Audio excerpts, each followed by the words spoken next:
What if Concord was actually an Xbox first party title that you can play day one on Game Pass?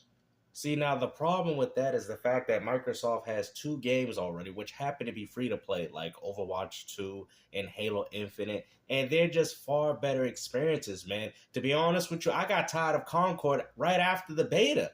It really wasn't that fun. I mean, yeah, it has some fun, engaging combat, but it wears off very quickly. I hate to be honest, man. I can see this game dying in less than 2 months.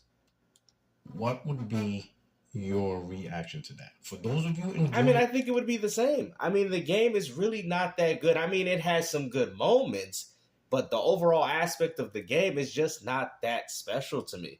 I mean, I'd rather play Gears E Day or see what the next Halo game is because, to be honest with you, those games have more substantial value in regards to multiplayer than what you're getting with Concord. And every other game that it's similar to did it far better, like Paladins and Overwatch 2. I'm sorry to break it to you, PlayStation fanboys, man, but you're not going to sell this game to the Xbox community. And before you people say, Gangster, didn't you say you wanted to see this game on Xbox and now you don't want to play it? See, I think you people are forgetting the point. I want to see the game succeed.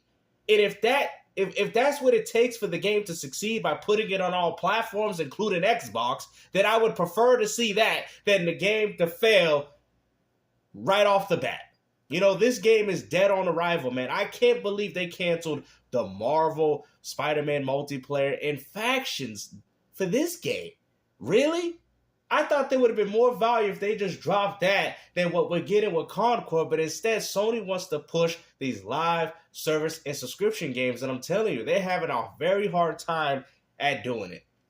Concord, or for those of you that don't like Concord, what would be your reaction? But I primarily want to know the people There enjoying. will be no reaction at all because, to be honest with you, ain't nobody subscribing to Game Pass Ultimate for that. And if they do play it, that's just because they subscribe to look forward to the other games that are coming out. I think you fail to understand as to why people subscribe to Game Pass Ultimate.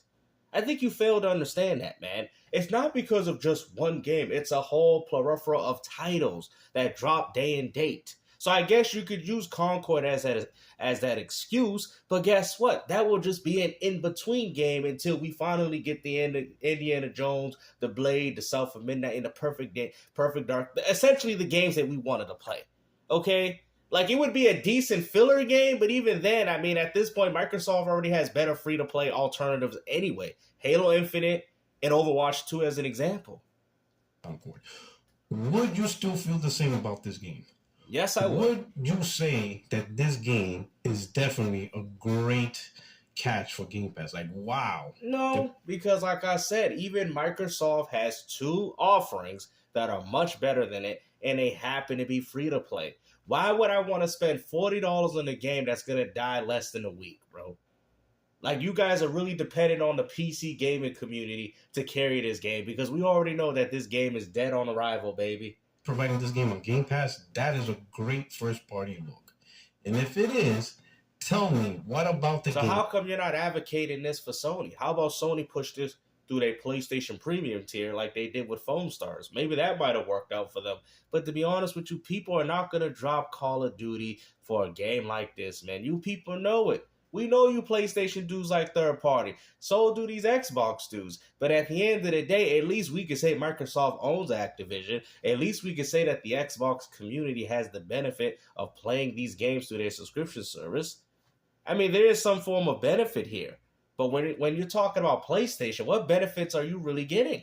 That impresses you, that even if it was on Xbox and Game Pass, Okay. yes, you would absolutely be impressed. And would you No. get Game Pass to play this game? No, because the person probably already has Game Pass. Also, you can see by the way this man's closing his eyes every time he's about to say something. He's like, I can't believe I just said this. I can't believe that I'm actually out here spewing this nonsense, trying to sell this garbage Concord game to the masses of the Xbox community, man. I understand you guys need everybody you can get to support this game, but come on, man. Like, ain't nobody trading Halo or Gears of War for that, man. You guys can have it, man. And like I said, I would love to see it on Xbox just so the game doesn't. It's probably going to fail anyway, but if that's what it takes to get this game to be a success, then I'm all for Concord coming to Xbox, man, because at the end of the day, I'm not a fanboy. I would rather see a game survive than see a game die. If it took for Gears of War to succeed, put the game on PlayStation, baby. If not enough people are buying or playing it on Xbox, which we already know that's not the case,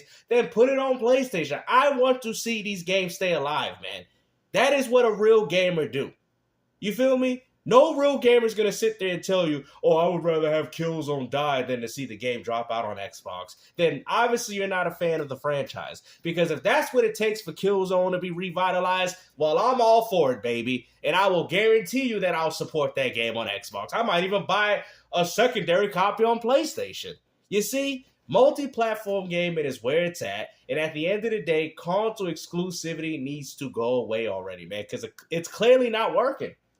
Would you actually get Game Pass? Would you get an Xbox for this game and stuff? Why would anybody get an Xbox for this game, bro? Come on, bro. Y'all didn't even get a PlayStation 5 for it. Y'all got a PlayStation 5 for Fortnite.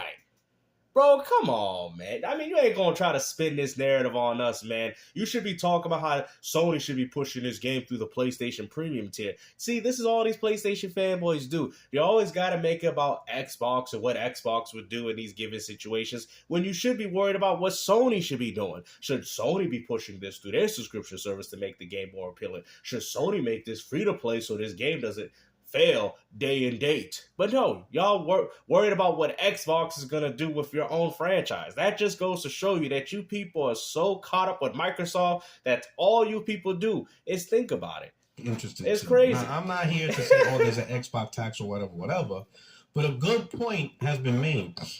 Right? Here we Sometimes I see gamers ignore some of the blatant stuff. That's what makes a game average or whatever, simply because of the platform or the fact that they have it accessible on the platform. They just like what you're doing right now. They're willing to forgive some of that stuff, right? Like, for example, I'll use the actual example that I'm trying to lean towards. Mm-hmm. Some of the people that capped for Bleeding Edge are trashing Concord, and I'm like, what are you talking about? I don't hear a lot of Xbox dudes talking about Bleeding Edge. Again, Concord, in my opinion, is not all that in a bag of chips. Uh-oh. But if you enjoy Bleeding Edge, but now all of a sudden you don't like Concord. They're two different types of games. So, I mean, one's more of a fighter brawler and this one's more of a shooting game. So it's not really a fair comparison, but go ahead. Concord, I'm like, wait a minute, this is strange. Like, what? You know what I'm saying? So now I just want to see from the Concord's perspective. If it was how about the perspective of the PlayStation fanboys that are going to go out there and support this game? Because you already know they're not going to buy it, man. This game is already a flop before it even came out. The game flopped during the beta. This has to be one of the first games in history that flopped during its beta. Xbox first party title, and they need on Game Pass. But it still passed the sniff test.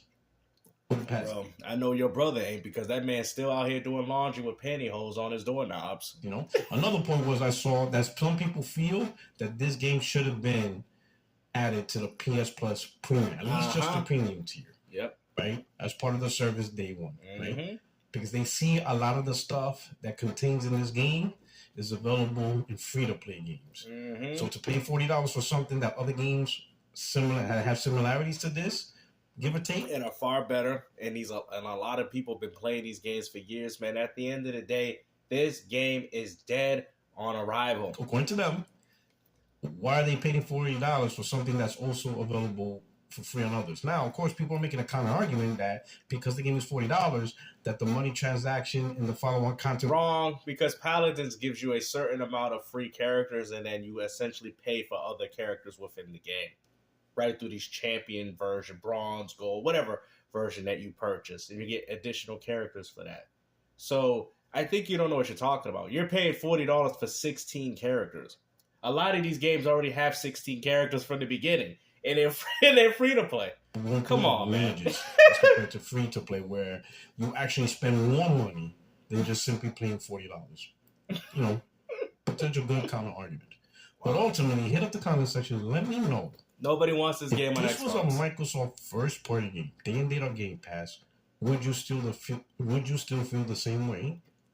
I think a lot of people would still feel the same way, just like they feel the same way about Bleeding Edge, man. They'll play it for a little bit and then they'll be done with it. It is what it is. Positive view on this. And would you actually get an Xbox for this game? Would you play this? No.